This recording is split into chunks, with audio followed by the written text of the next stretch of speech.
चितवन बहस।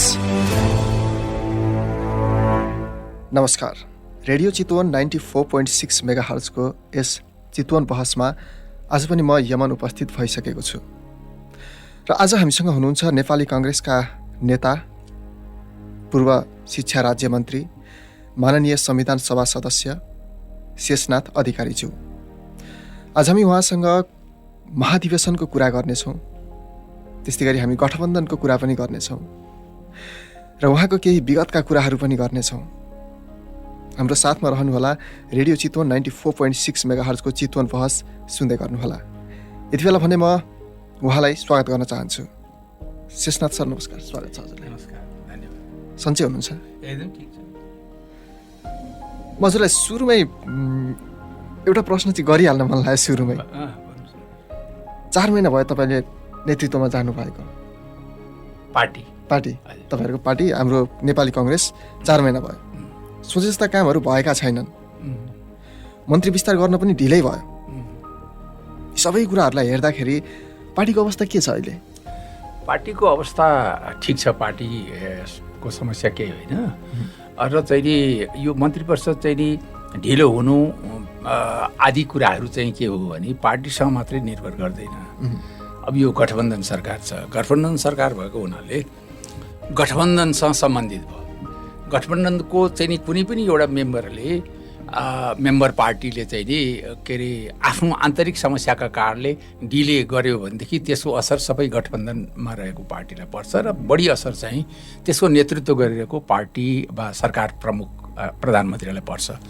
र अहिले चाहिँ नि विभिन्न कारणले चाहिँ नि गठबन्धनको सरकारले पूर्णता प्राप्त गर्नलाई चाहिँ नि समय लागे पनि र अनि अब जस चाहिँ नि प्रधानमन्त्रीले बोक्नु परे पनि त्यसको कारण चाहिँ मेम्बर पार्टीहरू हुन्, गठबन्धनका मेम्बर पार्टीहरू हुन्। त्यस कारणले ढिलो भएको हो। तैपनि ढिलो हुँदै पनि त्यो मेजर विषय होइन। ढिलो हुनु पार्टीको चाहिँ नि के अरे सरकारले पूर्णता प्राप्त गर्नका लागि चाहिँ नि हुने नहुने त्यो धेरै अर्थ राख्दैन। अर्थ के राख्छ भने सरकारले गर्नुपर्ने काम सम्पादन गर्दैछ कि छैन त्यसमा अर्थ राख्ने हो। त्यसमा चाहिँ के हुन्छ भने अब मन्त्री भनेको पोलिटिकल सेक्टरबाट आउने चाहिँ नि एउटा पोलिटिकल नेतृत्व हो जो आफ्नो विभागमा चाहिँ सर्वाधिकार सम्पन्न पनि हुन्छ। तर त्यसको सँगसँगै चाहिँ नि एउटा स्थायी सरकार हुन्छ, ब्युरोक्रेसी जसलाई हामी भन्छौँ। त त्यसले त निरन्तर काम गरिरहेकै हुन्छ, त्यसमा केही समस्या कुरो हुँदैन। तैपनि त्यसले पूर्ण हुने होइन, अलिकति त्यसमा ढिलो हुनुको कारण चाहिँ त्यो हो। काम त चाहिँ नि भइरहेकै थियो, त्यो काम नभएको भन्ने कुरा होइन। र चाहिँ नि जस्तो अब तपाईँको त्यो बेलामा चाहिँ नि यो उसको भाइरस कोरोनाको चाहिँ नि व्यापक चाहिँ नि समस्या थियो, भयावह थियो। सारा चाहिँ नि के अरे ऊ थियो, लकडाउन सबै बिहोर्नु परिरहेको थियो। त्यो अवस्थामा चाहिँ नि एउटा राज्य मन्त्रीलाई चाहिँ नि त्यहाँ ल्याएर चाहिँ नि राखियो।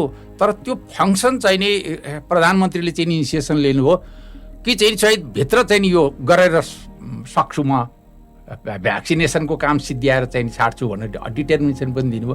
त्यही अनुसार चाहिँ नि मैले थाहा पाएअनुसार 5 करोड चाहिँ नि जो नेपालीलाई चाहिने जो इन्जेक्सनको मात्रा हो मोटामोटी त्यो 5 करोड खोप चाहिँ नि सेक्योर गरेर निरन्तर चाहिँ 1.5 लाख जति दिनदिनै 1.5 लाख जति चाहिँ नि भ्याक्सिनेसन गरेर खोप लगाउन सक्यो। त्यो काम भएकै भने त त्यस्तै गरी चाहिँ नि अरू कामहरू पनि भएका छन्। तैपनि चाहिँ नि कतिपय कुराहरू अप्ठ्यारो हुन्छ, सन्तोष लाग्ने गरी आहा भन्ने गरी नभएको हुनसक्छ, त्यस्तो इम्प्रेसन हुनसक्छ। नेतृत्वमा किन जानुभयो सर? नेतृत्वमा कसैको आग्रह थियो गठबन्धनको लागि? के थियो अवस्था? आग्रह त जम्मै आग्रह त चाहिँ नि के हो भने इतिहासमा सम्भवतः यति धेरै ठुलो आग्रह चाहिँ नि नेपाली कांग्रेसलाई यसभन्दा पहिले आएको थिएन जस्तो लाग्छ मलाई। किनभने सत्तारूढ पार्टी, तत्कालीन सत्तारूढ पार्टी नेकपा 2/3 नजिक झन्डै 2/3 भनेर भन्छन्।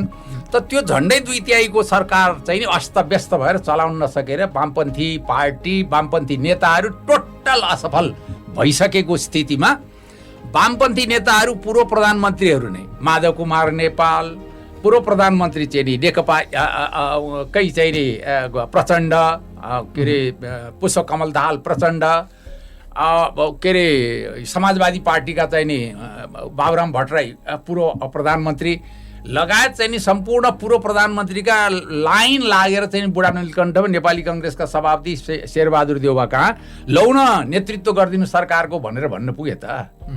र उहाँले चाहिँ के भन्नुभएको थियो त्यो पटक पटक भने होइन तपाईँहरू आफ्नो पार्टी मिलाउनुहोस् र लोकतन्त्र र संविधानको रक्षा गर्नुहोस् र चाहिँ शान्ति सुरक्षा काम गरेर लैजानुहोस्, त्यसमा हामीले के सहयोग गर्नु पर्यो, पार्टीले के सहयोग गर्नु पर्यो हामी गर्छौँ, सरकार गर्नुहोस्, आफ्नो पार्टी सुदृढ बनाउँछौँ पटक पटक भन्नु।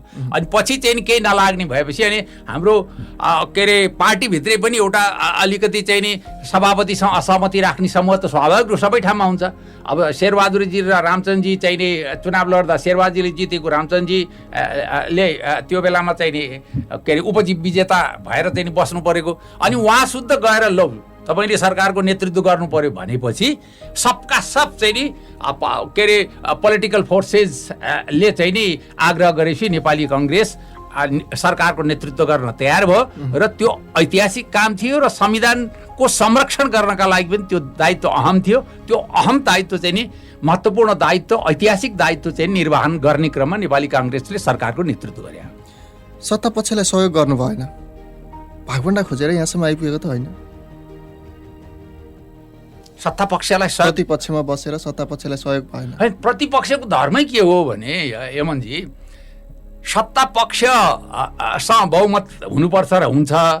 प्रतिपक्षले चाहिँ हरेक पाटोको चाहिँ नि नेगेटिभ पाटोलाई उजागर गरेर प्रेसर क्रिएट गर्ने हो, त्यसलाई चाहिँ नि बाध्य बनाउने, स्वच्छताका साथ चाहिँ नि जाने, राम्रो काम गर्नलाई चाहिँ नि बाध्य बनाउने हो र चाहिँ नि सहयोग गर्ने भनेर त्यसरी होइन। सहयोग भनेको के हो भने आलोचनात्मक रूपमा चाहिँ नि सरकारलाई चाहिँ नि गलत बाटोतिर जान नदिनका लागि दबाब दिएर चाहिँ नि सहयोग पुर्याउने हो। भोट हालेर सहयोग पुर्याउने, उसको गुणगान गाएर चाहिँ नि सहयोग पुर्याउने त्यो होइन धर्म। प्रतिपक्षको धर्म भनेको प्रमुख प्रतिपक्ष हो नेपाली काङ्ग्रेस, त्यसको धर्म भनेको सरकार गलत बाटोतिर जान लाग्यो भने खबरदार भनेर भन्ने, त्यो काममा काङ्ग्रेस चुक्दै चुकेन कहिले। अर्ली इलेक्सन हुन्छ होला सर, के छ यसमा केही सोचेको छ काङ्ग्रेसले? अर्ली इलेक्सन यस्तो हो, काङ्ग्रेसले सोच्ने भन्दा पनि राष्ट्रिय परिस्थिति के छ भन्ने कुरामा निर्भर गर्छ।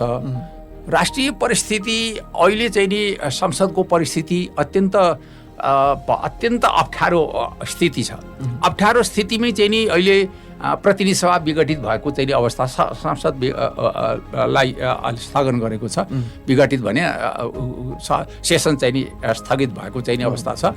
त त्यो अवस्था किन आयो भन्दा अहिलेको प्रमुख प्रतिपक्ष नेकपा एमाले पुरै चाहिँ नि सदन चल्न नदिने गरी अडान लियो।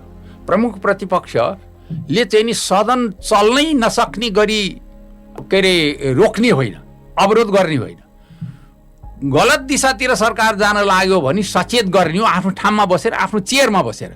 सामान्यतया संसदको के मर्म हुन्छ भन्नु होला भने संसद चलिरहेको अवस्थामा एउटा कुनै पनि पार्लियामेन्टको मेम्बर जुरुक्क उठ्यो भनेदेखि ऊ उठेपछि चाहिँ नि के हो उसले के अरे क्वेसन एन्सर गर्छ र उठिरहेको अवस्थामा अर्कोले चाहिँ नि अरू फङ्सन गर्दैन, त्यो अवरुद्ध भएको मानिन्छ। असहमति जनाएर उठ्यो एकजना भने पनि अवरुद्ध भएको मानिन्छ। त्यत्रो ठुलो मर्म राख्छ चाहिँ नि संसदीय परम्पराको।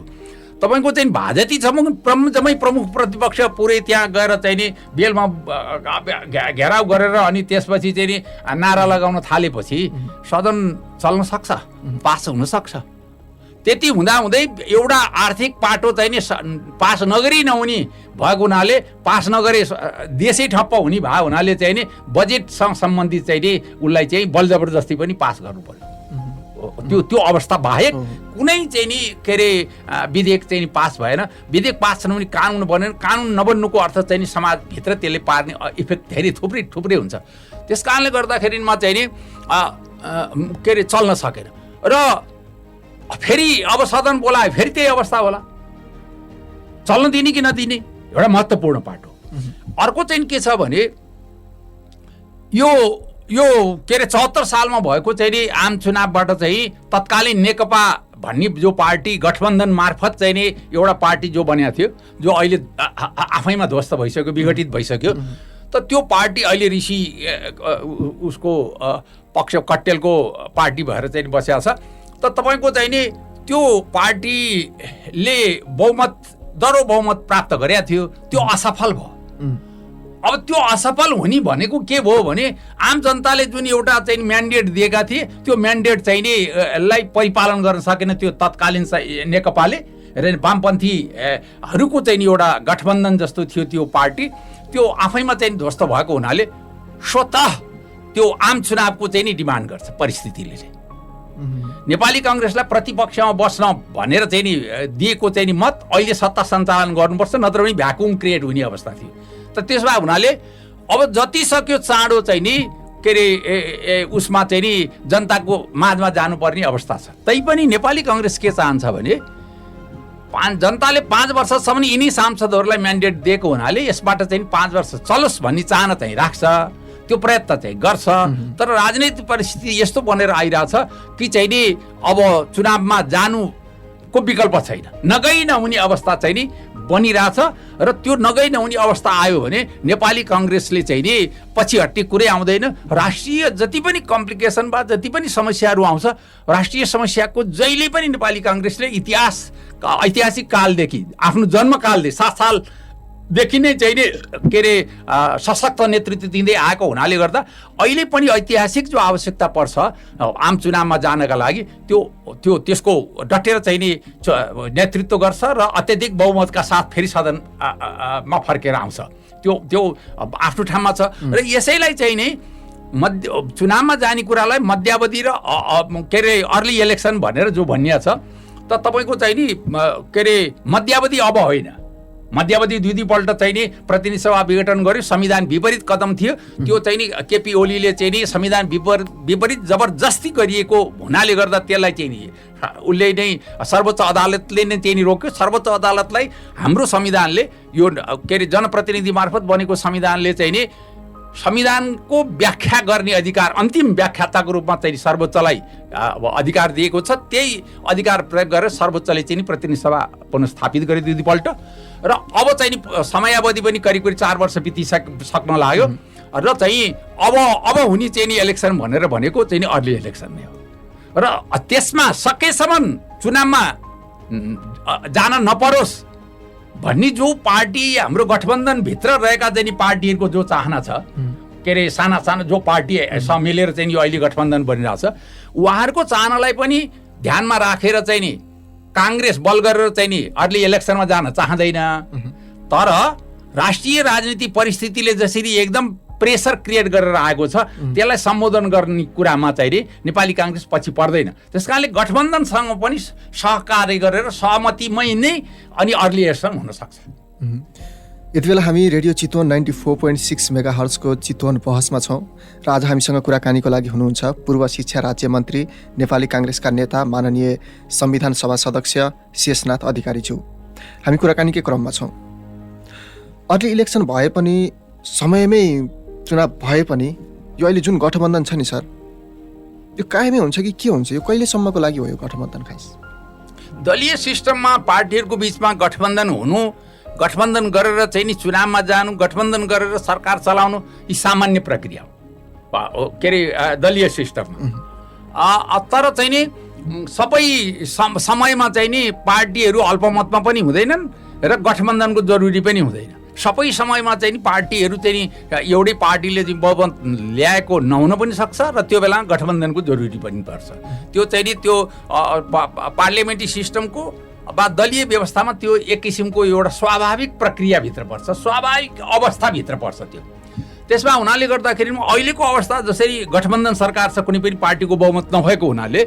र चाहिँ नि के अरे अब चाहिँ नि चुनावमा जाँदाखेरिमा चाहिँ गठबन्धन आवश्यक छ कि छैन भन्दा कांग्रेसले गठबन्धनको आवश्यकता महसुस गर्दैन चुनावमा जानका लागि जनताको बीचमा जानका लागि चाहिँ नि नेपाली कांग्रेस खुदै पार्टीले चाहिँ नि पटक चाहिँ नि बहुमत कमान गरिसकेको पार्टी भएको हुनाले र सँगसँगै चाहिँ नि तपाईको राणाशाहीलाई चाहिँ नि के अरे समाप्त गरेर पारिवारिक जहानिया शासनलाई समाप्त गरेर आधुनिक नेपाल निर्माण गर्न नेतृत्व गरेको नेपाली कांग्रेस जहिले पनि एक्लै चाहिँ नि जान सक्छ एक्लै जनताको बिचमा जाँदाखेरि जनताले भरपूर विश्वास गरेको चाहिँ नि रेकर्ड 7 साल 15 सालको इलेक्सनमा त 2/3 बहुमत एक्लै नेपाली कांग्रेस 2/3 बहुमत भन्दा पनि बढी थियो तपाईँको चाहिँ नि त्यत्रो ठुलो त्यत्रो चाहिँ नि ऐतिहासिक पृष्ठभूमिको भएको र त्यो इतिहास र विचारको श्रृङ्खला बोकेको पार्टी र व्यापक रूपमा चाहिँ नि वडा वडा गाउँ गाउँ चाहिँ नि के अरे बुथ बुथमा चाहिँ नि पकड भएको चाहिँ नि पार्टीलाई गठबन्धनको जरुरी छैन। गठबन्धन गर्दैन काङ्ग्रेसले त्यसो भए एक्लै लड्छ चुनाव? होइन, यो पाटो मेरो होइन। गठबन्धन गर्ने वा गर्छ वा गर्दैन भनेर भन्ने काम मेरो होइन। तर राष्ट्रिय आवश्यकताले चाहिँ नि आवश्यकता पर्यो भने गठबन्धन गर्न सक्छ। त्यो कुनै आश्चर्यको कुरो होइन, मैले अघि नै पनि भने। तर अहिले हामीले हेर्दाखेरिमा नेपाली काङ्ग्रेसका कार्यकर्ताको हिसाबले मैले हेर्दाखेरिमा अब आउने आगामी इलेक्सनमा जानका लागि चाहिँ नि काङ्ग्रेसलाई गठबन्धनको कुरै जरुरी छैन। सरकार चलाउनलाई जरुरी छ, तर गठबन्धन गरेर चुनावमा जानुपर्ने जरुरी छैन। अब त्यसमा चाहिँ नि पार्टीका त्यो गठबन्धन भित्र रहेका चाहिँ नि पार्टीका चाहिँ नि कतिपय समस्याहरू होलान् के होलान्, त्यसमा चाहिँ नि नरम हुने पाटो कुनै चाहिँ नि सरकारले चाहिँ नि गर्यो भने पनि हाम्रो झन्डा हाम्रो नेपाली काङ्ग्रेसको चुनाव चिन्ह रुख कुनै पनि बुथमा छोडिन्न, माने कुनै पनि कन्स्टिट्युन्सीमा कुनै पनि निर्वाचन क्षेत्रमा छोडेर जाँदैन। त्यो निर्वाचन चुनाव चिन्ह सहित चाहिँ नि काङ्ग्रेस चुनावमा जान्छ। त्यसो भन्नुको अर्थ चाहिँ नि चुनावको उम्मेदवारीमा गठबन्धन हुन्छ भन्ने मलाई विश्वास छ। यस्तै हामी एकैछिन अब महाधिवेशनतिर पनि लागौँ कुरा। लागौँ पटक पटक महाधिवेशन सर्दै आएको छ। अब फेरि मङ्सिरमा हुने कुरा छ, फेरि सर्छ कि हुन्छ, के हुन्छ? अब यस्तो छ तपाईँको चाहिँ नि महाधिवेशन हाम्रो नेपाली काङ्ग्रेसको विधानअनुसार 4 वर्ष हो। त त्यस्तै परिस्थिति पर्यो भने 1 वर्ष थप्ने व्यवस्था हाम्रो नेपाली काङ्ग्रेसको विधानमै छ। र नेपालको विधान भनौँ, नेपालको संविधानले चाहिँ नि के अरे 5 वर्षभित्र चाहिँ नि कुनै पनि पार्टीको महाधिवेशन हुनुपर्छ र चाहिँ त्यस्तै के अरे परिस्थितिभन्दा बाहिर चाहिँ नि काबुभन्दा बाहिरको परिस्थिति पर्यो भने 6 महिना थप्न सक्छ। त त्यही हिसाबले चाहिँ नि नेपाली काङ्ग्रेस चाहिँ नि त्यो संविधानले दिएको अधिकार समेत प्रयोग गरेर विभिन्न परिस्थितिका कारणले चाहिँ नि हामीले चाहिँ नि त्यो के अरे अन्तिम चाहिँ नि कानुनी सुविधा संवैधानिक सुविधा चाहिँ नि उपभोग गरिरहेछौँ अहिलेको अवस्था बना थियो। र चाहिँ नि हाम्रो चाहिँ के अरे अधिराज्यभरिमा अपवाद बाहेक केही जिल्लाका अपवाद बाहेक सबै ठाउँमा चाहिँ नि पालिका स्तरको स्थानीय सरकार स्तरको पालिका स्तरको चाहिँ नि अधिवेशन सबै ठाउँमा भइसकेको छ, केही अपवाद बाहेक। अब त्यो चाहिँ नि अपवादमा रहेका जति पनि चाहिँ नि जिल्ला थिए, वडाहरू थिए वा के अरे गाउँपालिका नगरपालिका थिए, त तिनीहरूको अधिवेशन पनि तपाईँको यही कार्तिकभित्र भइसक्छ। अनि मङ्सिरभित्र चाहिँ नि हाम्रो चाहिँ नि के अरे अब क्षेत्रीय स्तरका प्रदेश क्षेत्र, सङ्घीय क्षेत्र र अनि प्रदेश अनि केन्द्रको चाहिँ नि के अरे अधिवेशन सम्पन्न हुन्छ र चाहिँ नि तोकिएकै मितिमा हुन्छ। अब उता सार्ने ठाउँ छैन। उता सार्ने ठाउँ चाहिँ नि किन पनि छैन भने एक त संवैधानिक हिसाबले चाहिँ नि एउटा प्रक्रियाका हिसाबले चाहिँ नि के अरे कानुनी हिसाबले पनि सारिरहने सुविधा छैन। अर्कोतिर चाहिँ के पनि हो भने अहिले भर्खर योभन्दा अगाडि अर्ली इलेक्सनको जो कुरा गरियो, त्यो अर्ली इलेक्सनको सम्भावना चाहिँ नि अर्ली इलेक्सन भयो भने त्यो चाहिँ चैत वैशाखतिरै अत्यधिक धेरै सम्भावना छ। त्यो चाहिँ नि निर्वाचन आयोगले चाहिँ तोक्ने समय हो, सरकारले निर्णय गर्ने कुरा हो। त्यो मैले यो भन्नु ठिक हुँदैन, तर मोटामोटी चाहिँ नि के भने चैत वैशाखतिरै चाहिँ नि चुनाव हुने सम्भावना छ। र अर्ली इलेक्सन भयो भनेदेखि चाहिँ नि सङ्घीय निर्वाचन, प्रदेश निर्वाचन र स्थानीय निर्वाचन तिनटै पनि हुनसक्छ एकैचोटि। त्यस कारणले त्यो तिनटै चुनावमा चाहिँ नि के अरे ध्यान दिनुपर्ने हुन्छ एकातिर भने। ल त्यो अर्ली इलेक्सन भएन, स्थानीय निर्वाचन त हुनु छ, त्यसको त चाहिँ नि समय नै सिद्धिन्छ। त्यसो भए हुनाले गर्दाखेरिमा चाहिँ नि हामी निकट भविष्यमा आइरहेको चाहिँ नि के अरे आम चुनाव वा स्थानीय निर्वाचनलाई ध्यानमा राखेर त्यो हर हालतमा तोकिएको मितिमा नै चाहिँ नि अधिवेशनहरू महाधिवेशनहरू सबै सम्पन्न गर्नुपर्छ र गर्छ, हुन्छ। त्यसमा कहीँ कतै दुविधा नराखेको छ। कतिपल्ट सर्यो सर महाधिवेशन? त्यससँग ताल्लुक होइन, कतिपल्ट सरी के परिस्थिति अनुसार आन्तरिक परिस्थिति हुन्छ। तपाईँको चाहिँ हाम्रो चाहिँ के हुन्छ भने तपाईँ क्रियाशील सदस्यबाट अधिवेशनको प्रक्रिया सुरु। क्रियाशील सदस्यमा पनि विवाद छ हुने नै भयो। त्यो जीवन्त पार्टीभित्र हुँदैन, जिउँदो मान्छे चल्दैन, चलिहाल्छ। अनि चलेपछि यताउति चाहिँ अलिअलि हुने भयो। विवाद के हो सर? खास सदस्यतामा हामी चाहिँ किन पार्टीको सदस्य हुन नपाउने, हामीले मताधिकार किन प्रयोग गर्न नपाउने र म खुदै चाहिँ नि पार्टीभित्र उठेर चाहिँ नि के अरे उम्मेदवार भएर काम गर्न किन नपाउने, मलाई किन थुन्थेक भन्ने के अरे बिउ हो त्यो होइन। त यसले के देखाउँछ भनेदेखि नेपाली कङ्ग्रेसभित्र चाहिँ नि व्यापक रूपमा के अरे मान्छे के अरे जुरमुराएर चाहिँ नि नेतृत्व गर्न, समाज सेवा गर्न के अरे उद्यत छ भन्ने पनि देखाउँछ। कति धेरै चाहिँ रहेछ। यत्रो ठुलो विवाद हुने भने त साह्रै ठुलो इच्छाका कारणले विवाद हुन्न हो। त्यस कारणले अब अलिअलि चाहिँ नि समूह हुन्छ, ग्रुप पनि भइहाल्छ। त यी सबै कारणले चाहिँ नि अलिअलि हो, स्वाभाविक हो। कम्तीमा चाहिँ नि यस्तो चाहिँ होइन जस्तो नेकपा भित्रको चाहिँ नि जो मारामारको स्थिति भयो त्यस्तो चाहिँ होइन। हाम्रो चाहिँ नि सामान्य खालको हो, अलिअलि हो। अब त्यो अलिअलि चाहिँ नि सामान्य प्रक्रिया हो, सुल्झिएर गइसक्यो, सिद्धिसक्यो, अब समस्या छैन। अहिलेको अवस्थामा जनता र मुलुकको लागि आवश्यकता चाहिँ के छ सर? जनता र मुलुकको लागि त सबभन्दा पहिलो के हो भने धेरै ठुलो चाहिँ नि रगत पसिना बगाएर धेरै के अरे ठुलो सङ्ख्याले चाहिँ नि शहादत के अरे प्राप्त गरेर बनेको चाहिँ नि यो लोकतान्त्रिक सिस्टम हो, यसको सुरक्षा पहिलो काम। र त्यसलाई व्यवस्थित गर्न बनेको संविधानको संरक्षण गर्ने र चाहिँ नि देशमा अमन चाहिँ कायम गर्ने, शान्ति सुरक्षा चाहिँ नि कायम गर्ने र त्यसपछि चाहिँ नि जनताको आम जनताको चाहिँ नि चाहना अनुसार उनीहरूको रोजगारी, उनीहरूको उन्नति, शिक्षा, स्वास्थ्यमा चाहिँ नि ध्यान दिने कुरा हो। र अनि समग्रमा भन्ने हो भनेदेखि चाहिँ नि देशलाई समृद्ध बनाउने र चाहिँ नि के अरे समृद्ध हरेक नागरिकले खाना लाउन बस्न अभाव हुने खाने र हुँदा खाने भन्ने विभेद नभएको अवस्था सिर्जना गर्ने हो, उद्योग व्यवसाय गर्ने हो, सारा पर्यटन आदि आदि थुप्रै काम हो सरकारले गर्ने। अहिले देशको चाहिँ नि खाँचो भनेको त्यो हो। अब त्यो मामलामा चाहिँ नि एउटा चाहिँ नि सुशासन कायम गर्न सक्यो, सत्ता सञ्चालन ठिकसँग गर्न सक्यो भनेदेखि त्यो मामलामा धेरै चाँडो चाहिँ नि मद्दत पुग्छ। यहाँ चाहिँ सत्ता सञ्चालन राम्रोसँग गर्न सकेन भने त्यसको असर चाहिँ सबै क्षेत्रमा पर्छ र त्यसले चाहिँ नि नागरिकको मानसिकदेखि चाहिँ नि भौतिक के अरे असुविधा क्रिएट गर्छ र चाहिँ नि त्यसले नेगेटिभ असर चाहिँ नि पार्छ।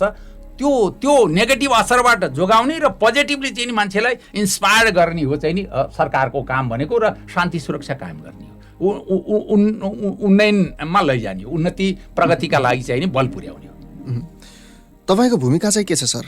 शिक्षा मन्त्री पनि हुनुभयो, के गर्नुभयो, के गर्नुहुन्छ अब यसबारे अलिकति कुरा गरौँ। म चाहिँ नि शिक्षा मन्त्रालयमा चाहिँ नि रहेँ। म राज्य मन्त्री हुँ, सर फुल मन्त्री चाहिँ नि उप प्रधानमन्त्री गोपालमान श्रेष्ठ हुन्थ्यो, हाम्रो आदरणीय नेता उहाँ हुनुहुन्थ्यो। र चाहिँ नि उहाँले चाहिँ नि धेरै जति पनि चाहिँ नि समस्या हुन्छ त्यो समस्यालाई चाहिँ नि उहाँले म प्रतिको भरोसाका कारणले चाहिँ नि शेषनाथजी यो सबै तपाईँले चाहिँ डिल गर्नुहोस् है भनेर चाहिँ भन्नुहुन्थ्यो। र त्यो मेरो लागि अवसर पनि थियो र नेताले चाहिँ नि फुल मन्त्रीले चाहिँ नि समग्र रूपमा विश्वास गरेको अवस्था पनि थियो। त्यसो भएको हुनाले गर्दाखेरि के भयो भने मैले चाहिँ नि के अरे बडो खुलेर चाहिँ नि त्यो निर्णय गर्ने अवसर रह्यो। त्यहाँ राज्य मन्त्री भए पनि म खुलेर चाहिँ निर्णय गर्ने अवस्थामा रह्यो। र तर चाहिँ सँगसँगै के रह्यो भने थोरै सानो छोटो कार्यकालको लागि म मन्त्री थिएँ र चाहिँ नि त्यो चुनावको लहर थियो, एउटा स्थानीय चुनाव, प्रदेश चुनाव अनि सङ्घीय चुनावको लहर भएको हुनाले आचार संहिताले काम गर्न नसक्ने अवस्था थियो। त थोरै समय चाहिँ नि ग्याप बिच अन्तरमा चाहिँ जति समय थियो त्यसमा चाहिँ नि मैले खास गरेर भन्यो भने अरू दैनिक स्वाभाविक रूपमा चल्ने चाहिँ नि के अरे मन्त्रालयका कामका अतिरिक्त चाहिँ नि पञ्चायत कालदेखि नै थिग्रिएर रहेको चाहिँ नि अस्थायी शिक्षकहरूको धेरै ठुलो चुनौती थियो। हजार शिक्षकको चाहिँ नि समस्या थियो, साह्रै पीडादायी समस्या थियो। त्यो चाहिँ नि पीडादायी समस्या चाहिँबाट मुक्ति दिनका लागि हजार अस्थायी शिक्षकलाई चाहिँ नि जो चाहिँ विदा भएर जानु पर्थ्यो उनीहरू रित्तो हात जानुपर्ने थियो। सरकारले रित्तै पठाउने अवस्था थियो तत्कालीन कानुन अनुसार। त मैले चाहिँ नि के हो भने गोल्डन ह्यान्डसेक चाहिँ नि लिएर जान पाउने। अब त्यसलाई गोल्डन ह्यान्डसेक भने के हो भन्ने अर्थमा त्यसलाई बुझ्दाखेरिमा उपदान लिएर जाने। उनीहरूले कति समयसम्म चाहिँ नि टिचिङ गरे कति समयसम्म पढाए त्यसको आधारमा चाहिँ नि कति वर्षसम्मको त्यही अनुसारको चाहिँ नि उनीहरूले उपदान लिएर चाहिँ नि जाने व्यवस्था गरेर त्यसमा चाहिँ नि परीक्षा दिने परीक्षा नदिने सबै चाहिँ नि जति पनि अस्थायी शिक्षक छन् उनीहरू बिदा हुँदाखेरिमा चाहिँ नि रित्तो हात फर्किन नपर्ने अनि स्थायी जो चाहिँ नि हुन्छन् परीक्षा दिएर स्थायी हुन्छन् उनीहरूको चाहिँ गणना सुरुदेखि नै यो यसरी चाहिँ नि समस्याको समाधान चाहिँ नि मैले गरेँ त्यो देशव्यापी समस्या थियो त्यो धेरै ठुलो कम्प्लिकेटेड थियो अनसन बसेका थिए शिक्षकहरू त त्यो अनसन चाहिँ नि आमरण अनसनलाई ब्रेक गराएर चाहिँ त्यो गरियो एउटा काम अर्को चाहिँ नि वर्षौँ 10औं 15औं वर्षदेखिको चाहिँ नि एउटा समस्या थियो प्राध्यापकहरूको आंशिक प्राध्यापक चाहिँ भएर चाहिँ नि के अरे त्रिभुवन युनिभर्सिटीमा चाहिँ नि पढाइरहेछन् धेरै वर्ष 10औं 15औं वर्षदेखि उनीहरूको पेन्सन हुने बेला भइसक्यो तर मान्छे आंशिक प्राध्यापक छ पढाउन चाहिँ थुप्रै चाहिँ नि पढाइरहेछ त त्यस्तो चाहिँ नि अवस्था भएको चाहिँ प्राध्यापकहरूको समस्या थियो ती आफ्नो समस्या समाधान गर्नका लागि ती प्राध्यापकहरू आमरण अनसनमा थिए र चाहिँ नि आमरण अनसनमा भएको बेलामा चाहिँ नि अनि फेरि प्रधानमन्त्रीले के भन्नु उप प्रधानमन्त्री शिक्षा मन्त्री गोपाल मानजीले शेषनाथजी यसलाई चाहिँ के गर्नुपर्छ त्यसरी निर्णय गरिदिनुहोस् भनेपछि चाहिँ नि अनि मैले चाहिँ नि तत्कालीन चाहिँ नि के अरे नेकपा एमाले तत्कालीन चाहिँ नि के अरे माओवादीका पूर्व शिक्षा मन्त्रीहरू अनि शिक्षा हेर्ने चाहिँ नि त्यसका के अरे केन्द्रीय नेताहरू नेपाली काङ्ग्रेसका पूर्व शिक्षा मन्त्रीहरू त्यसका अब शिक्षा हेर्ने नेताहरू यी सबैलाई सामूहिक राखेर अस्थायी शिक्षकको सम्बन्धमा पनि आंशिक प्राध्यापकहरूको सम्बन्धमा पनि अलग अलग चाहिँ नि मेरै कार्यकक्षमा धेरै दिन 2 3 दिन 4 दिन 5 दिनसम्म चाहिँ इन्टरेक्सन गराएर अनि सल्युसन निकालेर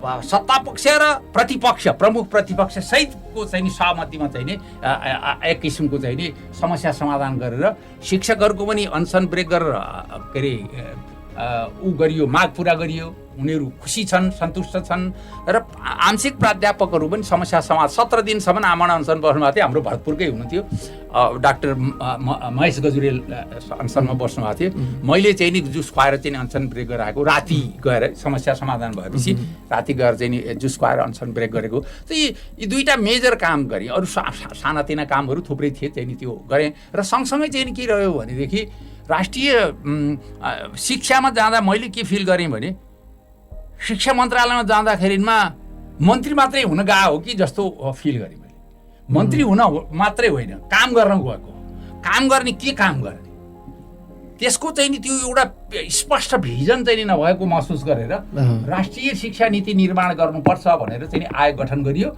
र त्यो बेलामा चाहिँ नि आयोगले अब हाम्रो समय थोरै भएको हुनाले यो गर्न चाहिँ पाएन तर चाहिँ नि राष्ट्रिय शिक्षा नीतिको जरुरी छ भनेर चाहिँ नि त्यसलाई चाहिँ नि आयोग गठन गर्ने कुरामा चाहिँ नि विशेष लागेर चाहिँ नि त्यो आयोग गठन गरिएको थियो पदबाट हटेपछि पनि नेपाली काङ्ग्रेसमा अहिले शिक्षा विभागको उपप्रमुख पनि हुँ म नेपाली काङ्ग्रेसको केन्द्रीय शिक्षा विभागको उपप्रमुख पनि हुँ त अब हामीले चाहिँ नि के भयो भने 7वटा चाहिँ नि के अरे प्रदेशमा गएर सबै ठाउँका चाहिँ शिक्षाविदहरू प्राध्यापकहरू शिक्षकहरू पार्टीका 101 शिक्षाविदहरू उनीहरूसँग चाहिँ नि इन्टरेक्सन गरेर जनप्रतिनिधिहरूसँग इन्टरेक्सन गरेर एउटा चाहिँ राष्ट्रिय नीति चाहिँ नि निर्माण गरेका छन् जो नेपाली काङ्ग्रेसको चाहिँ नि महाधिवेशनमा त्यसलाई हामीले पास गरेपछि अनि नेपाली काङ्ग्रेसको चाहिँ राष्ट्रिय शिक्षा नीति चाहिँ त्यो बन्छ र अनि नेपाली काङ्ग्रेस सरकारमा जाँदाखेरिमा चाहिँ शिक्षा क्षेत्रमा शिक्षा मन्त्रालयमा के गर्ने भन्ने कुराको चाहिँ नि समस्या रहँदैन त्यो जो खाका जे लक्ष्य हुन्छ त्यो लक्ष्यमा भटाभट काम गर्न पाउँछ त त्यो स्थिति सिर्जना गर्नका लागि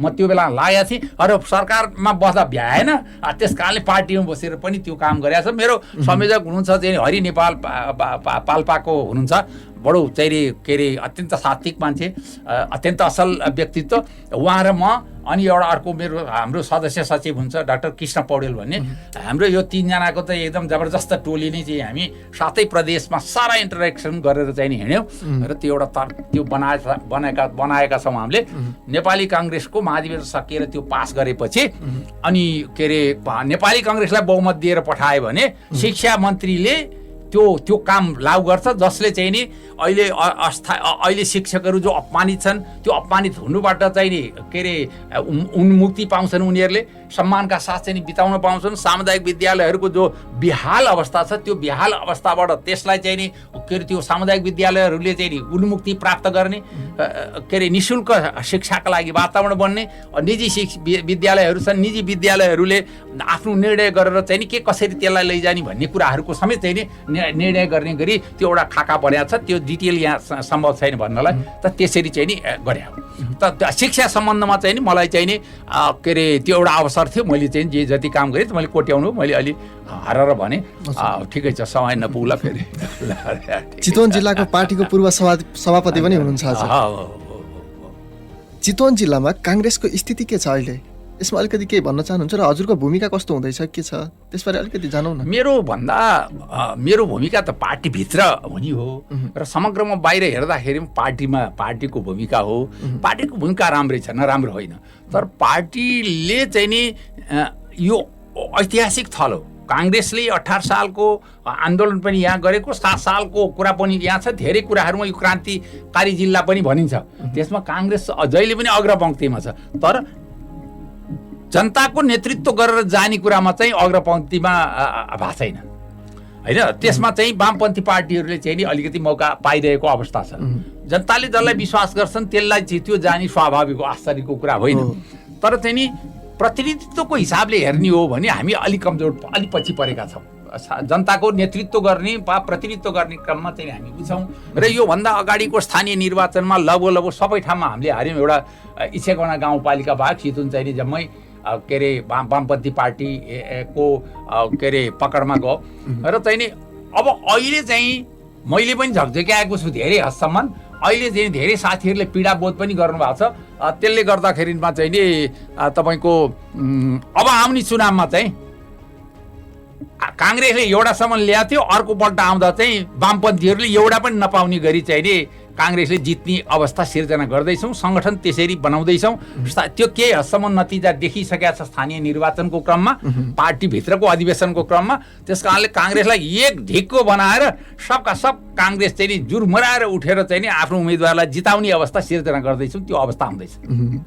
यति बेला हामी रेडियो चितवन 94.6 मेगाहर्जको चितवन बहसमा छौँ र आज हामी कुराकानी गरिरहेका छौँ पूर्व शिक्षा राज्य मन्त्री, त्यस्तै गरी माननीय संविधान सभा सदस्य, नेपाली काङ्ग्रेसका नेता शेषनाथ अधिकारीज्यूसँग। हामी अन्त्यमा छौँ र पनि कुराकानीकै क्रममा छौँ। हाम्रो राजनीति सुरु गर्दाको त्यो दिन सम्झिनुहोस् न सर एकपटक। कस्तो थियो त्यो माहौल, कति सालतिरको कुरा हो, कसरी प्रवेश भयो, अलिकति जोडौँ न यसमा थोरै छोटकरीमा। ठिकै छ, छोटै अब त्यो त लामो समय पनि छैन भनिसक्नु मैले। त सामान्यतया मेरो परिवार भनेर भनेको अलि सचेत परिवार मध्ये मानिन्थ्यो। मेरो बुवा चाहिँ नि सामाजिक व्यक्तित्व हुनुहुन्थ्यो। त्यो बेलामा पण्डित भनेपछि धेरै ठुलो थियो। आर्थिक, राजनीतिक, सामाजिक सबै नेतृत्व चाहिँ नि सम्हाल्नुहुन्थ्यो। त्यो बेला समाजसेवी जस्तो चाहिँ नि हुनुहुन्थ्यो बुवालाई आदर गर्ने कारणले हामीहरू पनि त्यही वातावरणमा अलिकति चाहिँ नि हुर्क्यौँ। र चाहिँ नि गुरु पुरोहित खलत बुवा पण्डित भएको हुनाले हामी गुरु पुरोहितमा पनि मानिन्छौँ। अझै पनि मलाई चाहिँ नि धेरैले गुरु भनेर भन्छन्, अत्यन्त आदरले चाहिँ नि के अरे ढोग्न खोज्छन्। मैले त्यसलाई रोक्ने कुरो आफ्नो कुरा भयो। त मैले भन्न खोजेको के हो भने राणाकालमा नै चाहिँ नि एक किसिमको सामाजिक चेतनाका साथ चाहिँ मेरो परिवार माथि उठ्या हुनाले राणाकालको समाप्ति भएपछि पनि त्यो चेतना बिलाएर जाने कुरो भएन, बढेर जाने कुरा भयो। र चाहिँ नि 17 सालमा चाहिँ नि प्रजातन्त्र समाप्त गरेर राजाले चाहिँ नि कु गरेर चाहिँ पञ्चायत चाहिँ नि लागू गरिसकेपछि त्यो दिनदेखि हाम्रा दाईहरू, मेरो दाई सीताराम अधिकारी हुनुहुन्थ्यो, मेरो दाई बाबुराम अधिकारी हुनुहुन्थ्यो, उहाँहरू त जेलै पर्नुभयो र चाहिँ नि के अरे सङ्कटै झेल्नुभयो। र त्यही वातावरण म पनि हुर्किएको हुनाले गर्दाखेरिमा म विद्यार्थी अवस्थादेखि नै नेपाली काङ्ग्रेसको पक्षबाट उसको के अरे पञ्चायत व्यवस्थाको विरुद्धमा प्रजातन्त्र स्थापनाका लागि चाहिँ नि म सक्रिय रहेँ विद्यार्थी अवस्थादेखि नै।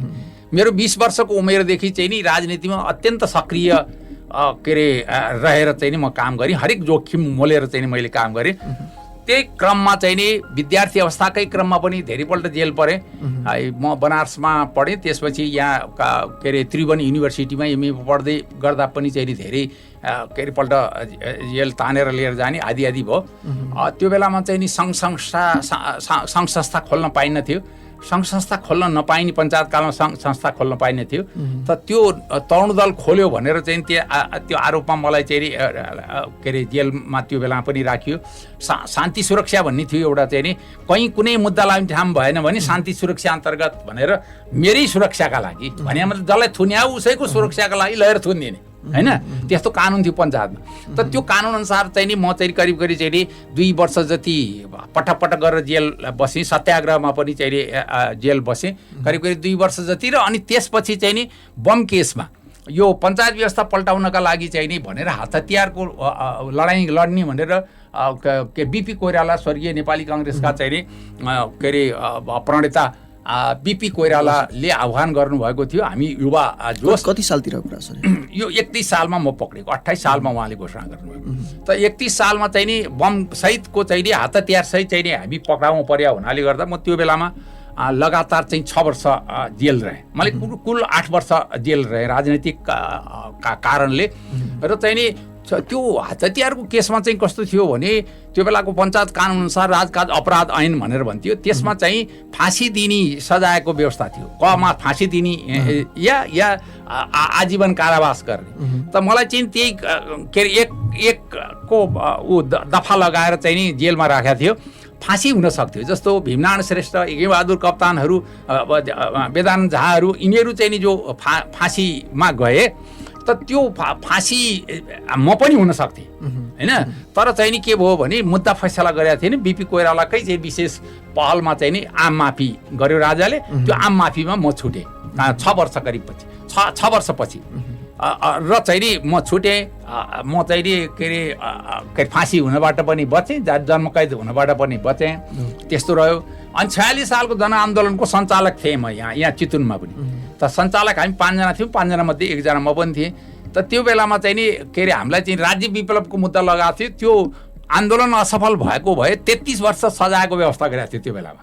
33 वर्ष चाहिँ नि जेल सजाय बिहोर्नु पर्थ्यो राज्य विप्लववालाले। त त्यो चाहिँ नि वामपन्थी सहितको चाहिँ नि उ थियो, कार्यगत एकता थियो वामपन्थीहरू छ नेपाली काङ्ग्रेसको। र चाहिँ नि त्यसरी चाहिँ नि हामी थियौँ। तर त्यो आन्दोलन सफल भएको हुनाले त्यो त्यसै चाहिँ नि के अरे मुद्दा सुद्धा डिसमिस भयो।